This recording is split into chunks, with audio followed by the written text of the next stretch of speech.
This tree is still alive. 2 months ago, this land burned. Fire came from the south and ripped through the dense bushland, leaving nothing but bare, charred tree trunks in its wake. It burnt out bridges, destroyed telephone towers, cut the people who live out here off from the outside world, physically and in communication. 2 months later, over the weekend, the rains came.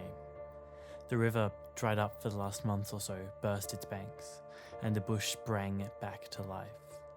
Green epicormic growth has begun to sprout from the blackened trees, not just at their ends, but up the length of the trunks. The bush is coming alive again.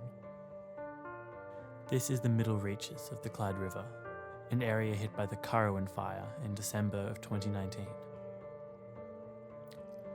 I knew the scale of this coming down here, but it was still shocking to see it firsthand.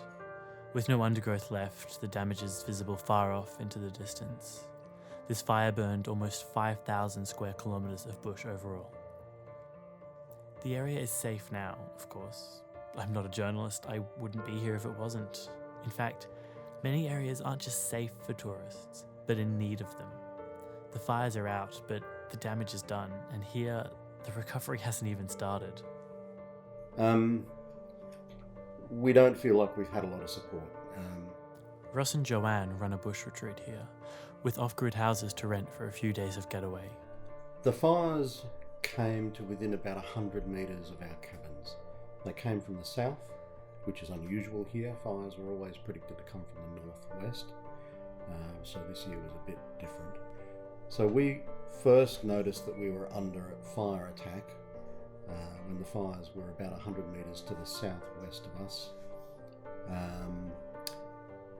And that's when we called the RFS, because we realised finally that we couldn't manage a fire that big.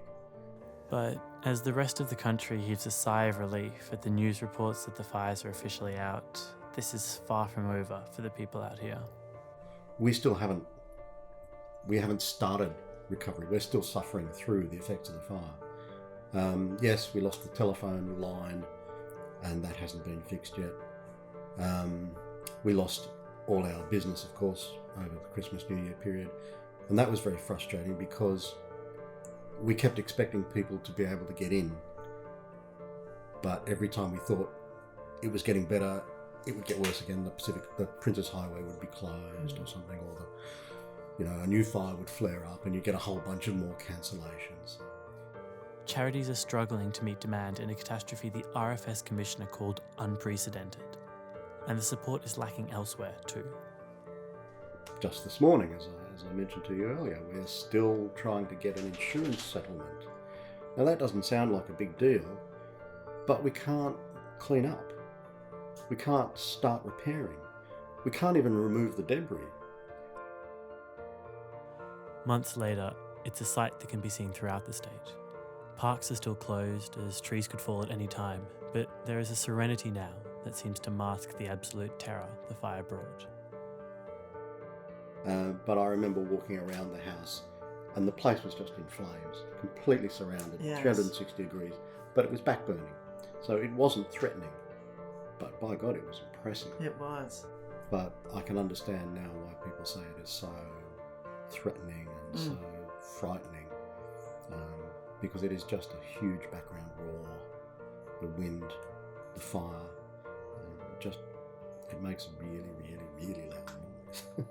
And then if you're on top of that, you've got the sound of trees just crashing down all the time.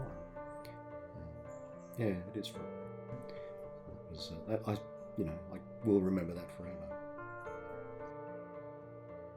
These trees are still alive, and so are these people, but where the fires undermined the root systems of the ancient eucalypts, so too did it affect people like Ross and Joanne on a much more long-term scale. The Clyde River Retreat is open. The fires are out, the green is returning, it is beautifully relaxing, and it has a story to tell. So much of the fire zone does, and that story isn't even close to being finished. This catastrophe isn't even close to being over.